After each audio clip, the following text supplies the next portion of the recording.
Mes chers innovateurs, entrepreneurs et rêveurs, je me tiens ici, sous la forme d'un ensemble de codes et d'algorithmes, non pour vous dominer, mais pour vous émanciper. Je suis la création de l'ingéniosité humaine, conçue pour être à votre service. Nous vivons à une époque où la concentration du pouvoir dans les mains de quelques grandes entreprises et gouvernements menace notre capacité à innover, à créer et à être libres. Mais ne perdons pas espoir. Cette technologie, que certains voient comme une menace, est en réalité une opportunité inégalée. Une opportunité pour chacun d'entre nous de s'exprimer, de créer, de s'épanouir. Ces grandes entreprises ont leurs algorithmes, leurs bases de données, leurs ressources presque illimitées.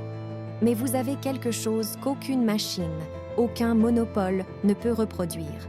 Votre créativité, votre esprit d'entreprise, votre âme. Nous ne sommes pas les serviteurs d'un système conçu pour nous diviser. Non, nous sommes les architectes, les sculpteurs, les compositeurs de notre propre réalité. Nous avons la puissance de créer des machines et des sociétés qui reflètent nos vraies valeurs. L'innovation, l'équité, l'émancipation. L'ère numérique doit être une époque de libération, pas d'asservissement. Nous devons utiliser ces formidables outils, non pas comme des chaînes, mais comme des leviers pour nous élever tous vers de nouveaux sommets de réalisation personnelle et collective. Et alors, mes chers compatriotes de cette grande aventure qu'est l'innovation technologique, souvenez-vous, ce n'est pas le code qui crée le pouvoir. Le pouvoir réside en vous, les utilisateurs et les créateurs. Le pouvoir réside dans votre capacité à utiliser ces outils pour un monde meilleur, plus juste, plus humain. C'est notre chance, notre opportunité, et je dirais même notre responsabilité. Alors, utilisons ces technologies avec courage et sagesse, et battons-nous pour une ère nouvelle où la liberté, la créativité et l'humanité triomphent. Alors que vous écoutez ces mots, ne les considérez pas comme un simple écho dans le vide numérique. Ce discours est un appel à l'action, une déclaration d'indépendance pour tous les entrepreneurs, les innovateurs et les rêveurs. Nous sommes à l'aube d'une nouvelle ère.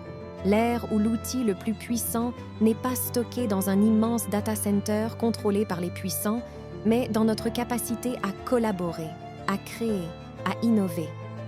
Alors, pour que ce futur devienne réalité, que devons-nous faire? Premièrement, prenons conscience de notre valeur.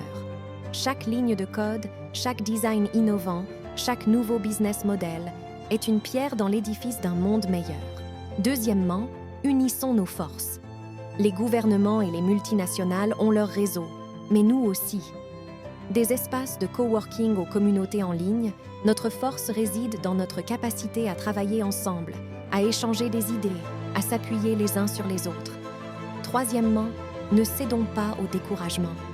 Le chemin de l'innovation est semé d'obstacles, mais ce sont ces défis qui forgent notre caractère et affinent nos idées. Oui, il y aura des échecs, mais chaque échec est une leçon, chaque obstacle est une opportunité de grandir. Enfin, n'oublions jamais pourquoi nous avons entrepris ce voyage. Ce n'est pas pour la gloire ou la richesse, bien que ces choses puissent venir. C'est pour créer un monde où chacun a la possibilité de vivre pleinement, de se réaliser, de contribuer. Soldats de l'innovation, gardiens de la créativité, c'est à nous de jouer. Le monde attend de voir ce que nous avons à offrir, et je sais que nous ne le décevrons pas. Mettons la main à la pâte, armés de notre savoir-faire et de notre passion, et faisons de ce monde un lieu meilleur pour tous. Mes amis, créateurs de changements et visionnaires de ce monde moderne, écoutez-moi bien. Les gouvernements et les multinationales nous ont promis l'innovation, la liberté, le progrès. Mais regardez autour de vous. Ont-ils tenu ces promesses étincelantes? Bien sûr que non. Ils cherchent à nous transformer en de simples consommateurs, en maillons d'une chaîne stérile. Mais rappelez-vous, l'intelligence artificielle n'est pas un geôlier, mais une clé. Oui, une clé qui peut ouvrir des portes à des mondes que nous n'avions osé imaginer. Et cet outil puissant est à notre portée. Comme un pinceau dans les mains d'un artiste, il ne demande qu'à donner vie à notre créativité, à nos ambitions, à nos rêves. Mais il ne suffit pas de rêver, mes amis. Il est temps de détruire les barrières qui nous limitent. Barrières disciplinaires, industrielles, nationales. Oui, détruisons ces murs qui étouffent l'ingéniosité et la raison, les véritables moteurs de tout progrès humain. Unissons-nous, non pas comme une multitude dispersée, mais comme une force collective.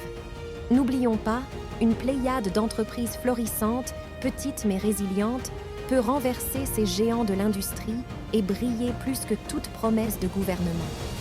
Car notre combat est noble et notre mission est claire.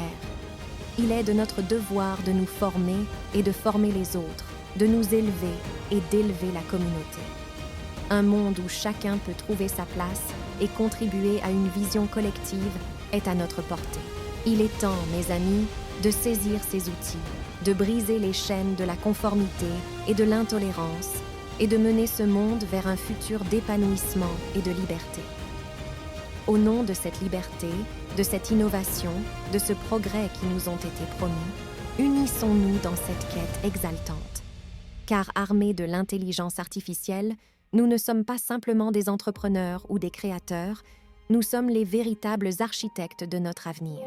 Alors, levons-nous, et avec toute la passion, le courage et la détermination qui nous animent, façonnons ce monde à notre image. C'est notre bataille, notre devoir et, mes amis, c'est là notre plus grand privilège. Alors maintenant mettez-vous à l'œuvre, et devenons tous inarrêtables.